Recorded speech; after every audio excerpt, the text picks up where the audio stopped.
Mathematics class 8 chapter 8 comparing quantities next part कर लेते हैं। मैं हूं हरी सर और आप सभी बच्चे देख रहे हैं आपका अपना यूट्यूब चैनल चलो कदम बढ़ाई। जो बच्चे हिंदी मीडियम में पढ़ते हैं उनके लिए अलग से चैनल है जिसका नाम है मैथ विद हरी सर, आप उसे भी ज्वाइन कर सकते हैं। आइए करना शुरू करते हैं क्वेश्चन नंबर 6। देखो बच्चों क्या कहता है क्वेश्चन नंबर 6, बहुत ही ईजी है। ये रहा आपके सामने, देखो।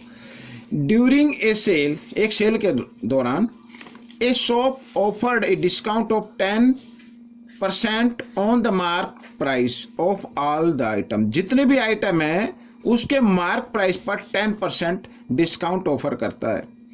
What would a customer have to pay for a pair of jeans, ठीक है, पेयर ऑफ जीन्स यानी एक जीन्स लिया है, marked at 1450 and 2 shirt marked at ₹850 each, ठीक है ना। तो 2 शर्ट ली है जिसकी ईच की कॉस्ट यहाँ पर गिवन है और जींस की कॉस्ट गिवन है बच्चों, ठीक है। तो आपको फाइंड आउट करना है कि उसको दुकान वाले को कितना पैसा देना पड़ेगा अगर आप लेने जाते हैं तो, ठीक है ना। तो सबसे पहले आइए जीन्स का निकाल लेते हैं। तो मार्क प्राइस ऑफ जीन्स कितनी है ये लिख लेते हैं। मार्क प्राइस ऑफ जीन्स,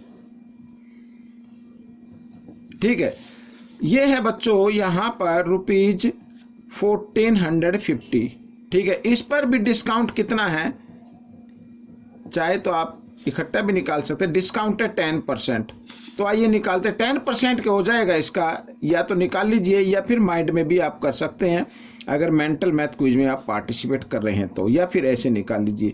भाई 10% ऑफ 1450 का होता है 10 से 10 10 से 10 यानी 145 रुपीज होता है, ठीक है। तो यहाँ पर दुकानदार के लिए सेलिंग प्राइस क्या होगी, ठीक है, सेलिंग प्राइस ऑफ शॉपकीपर या कॉस्ट प्राइस फॉर कस्टमर, ऐसे लिख लेते हैं। कॉस्ट प्राइस फॉर कस्टमर, ठीक है। कस्टमर के लिए कॉस्ट प्राइस क्या होगी, यहां पर हम क्या करेंगे, जो मार्क प्राइस है उसमें से 145 माइनस कर देंगे तो कॉस्ट प्राइस आ जाएगी आपकी। 10 में से 5 माइनस किया 5, यहाँ रह गया 4 में से 4 गई 0, 4 में से 1 गया 3, ये आ गया बच्चों 1305, ठीक है, ये या 1305 भी आप इसको बोल सकते हैं। अब यहाँ पर ईच शर्ट की कॉस्ट गिवन है, शर्ट कितनी ली 2, तो यहाँ पर मैं लिख देता हूँ बच्चों मार्क प्राइस ऑफ 2 शर्ट। भाई ये तो जो 850 है ना ये 1 की है, तो 2 की क्या होगी, 2 से मल्टीप्लाई कर दो। 2 0 0 2 5 जा 10, 2 8 जा 16 और 1 17, 1700 हो गई बच्चों।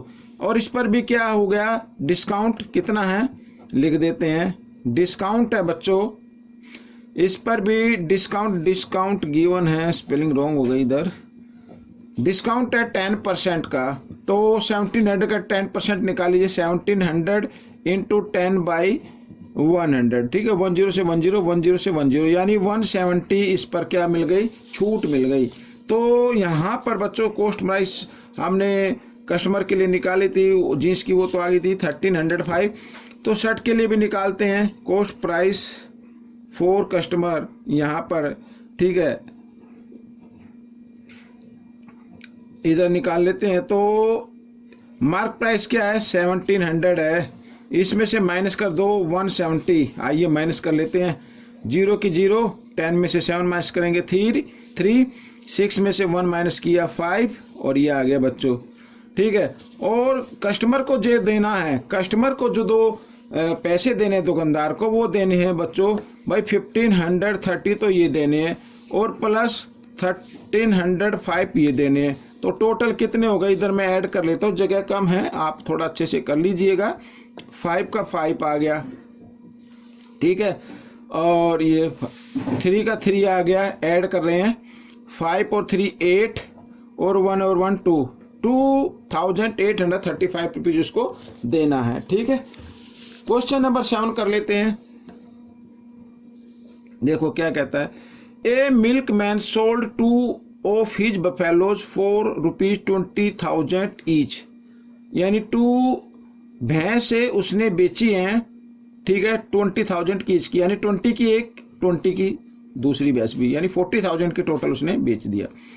One he made a gain, एक पर उसे गेन हुआ 5% का, and on the other A loss of 10%, दूसरी पर 10% का लॉस हुआ। तो हमें ओवरऑल बताना है उससे गेन हुआ या लॉस हुआ। तो सबसे पहले बच्चों सेलिंग प्राइस ऑफ 2 बफेलोज लिख लेते हैं। ठीक है, total selling price of 2 buffaloes,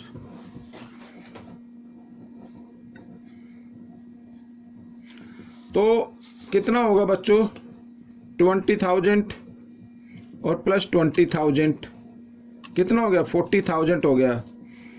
तो 40,000 की उसने सेल की है। ठीक है, अब हम कॉस्ट प्राइस फाइंड आउट करते हैं। पहले क्या फाइंड आउट करते हैं भाई, सेलिंग प्राइस गिवन है तो कॉस्ट प्राइस फाइंड आउट करेंगे तभी तो मालूम होगा उससे गेन हुआ या लॉस हुआ।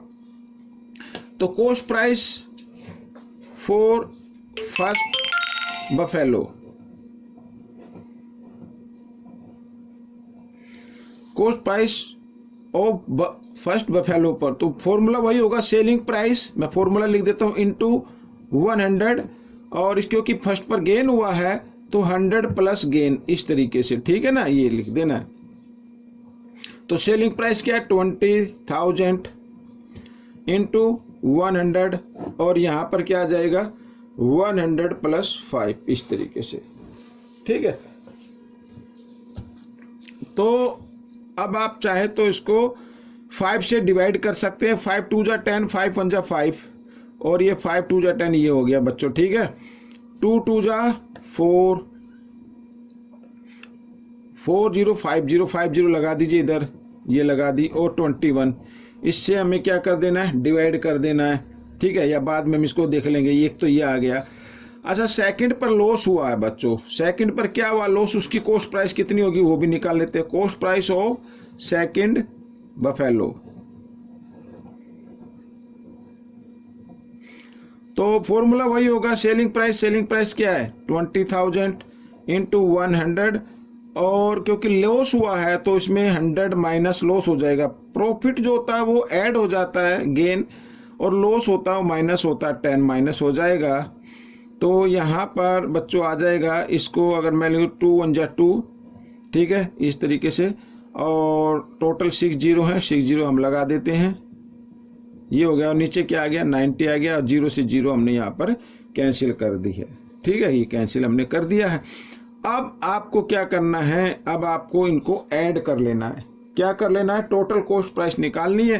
तो लिख लीजिए टोटल कॉस्ट प्राइस। तो टोटल कॉस्ट प्राइस जब निकालेंगे तो इनको आप ऐड कर दीजिए। आइए ऐड कर लेते हैं।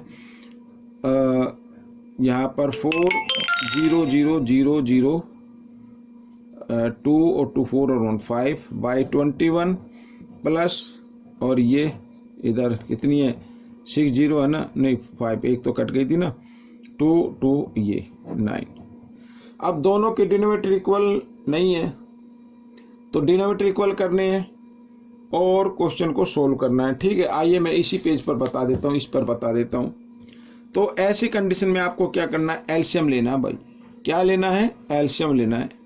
और एलसीएम क्या आएगा, तो एलसीएम देखो, एलसीएम ले लीजिए 21 और 9 का, 3 से 3 7 जा 3 3 जा, ठीक है, इस तरीके से।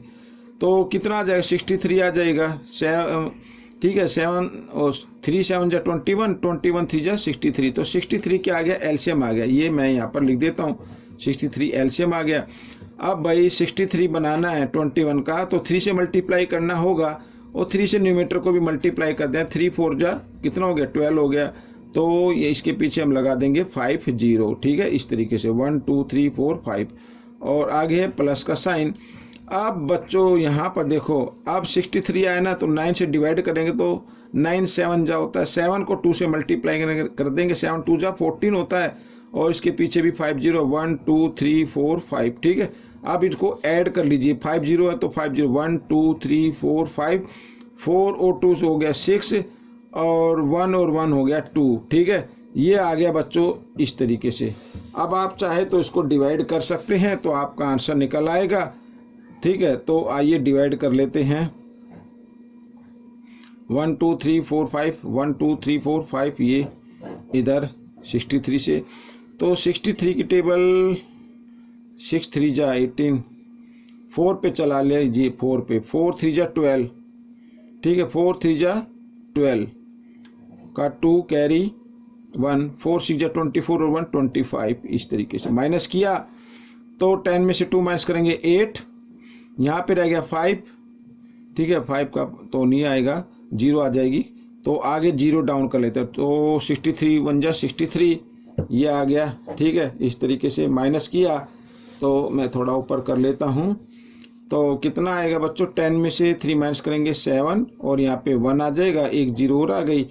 अब 2 पे चलाने हैं तो 2 3 जा 6, 2 6 जा 12, फिर माइनस की करेंगे तो 4 आ जाएगा, इधर 6 में से 2 माइनस करेंगे 4, फिर एक 0 और 6 7 जा, ठीक है, 7 पे 7 3 जा 80, 7 3 जा 21 होता है, कैरी 2, 7 6 जा 42 और 2, ये आ गया भाई। 7 पे तो ज़्यादा आ गया तो हम 6 पे चलाएंगे, किस पे चलाएंगे, 6 पे, ठीक है। 6 3 जा 18, कैरी 1, 6 6 जा 36 और 1 37, इस तरीके से, ठीक है, 37 हो गया, ये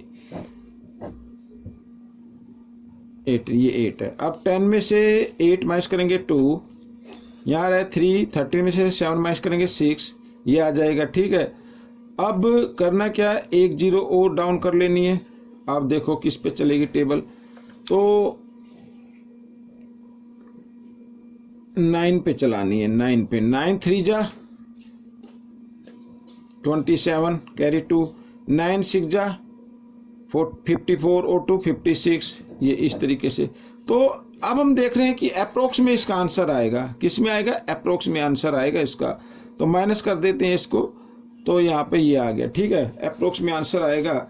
तो अब हम देखिए टोटल, जो टोटल सेलिंग प्राइस थी वो थी कितनी, 40,000 थी टोटल सेलिंग प्राइस, ठीक है, 40,000, और टोटल सेलिंग प्राइस यहाँ पर एसपीले, और टोटल कॉस्ट प्राइस क्या आ गई, टोटल कॉस्ट प्राइस क्या है, 41,269 लगभग में आ गई।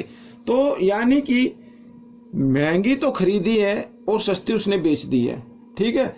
तो क्या हुआ, लॉस हो गया उसे, क्या हो गया, लॉस हो गया। तो हमें लॉस हुआ इस पर, टोटल कितने का लॉस हुआ है, तो 1269 अप्रोक्स में इतने रुपीज़ का लॉस हुआ है। तो बच्चों ये आपका आंसर आ गया, ठीक है। तो ये क्वेश्चन कैसा लगा मुझे जरूर बताएं, इसमें से सीखकर दूसरे बच्चों को जरूर सिखाना। मिलेंगे नेक्स्ट पार्ट में, टिल देन थैंक यू।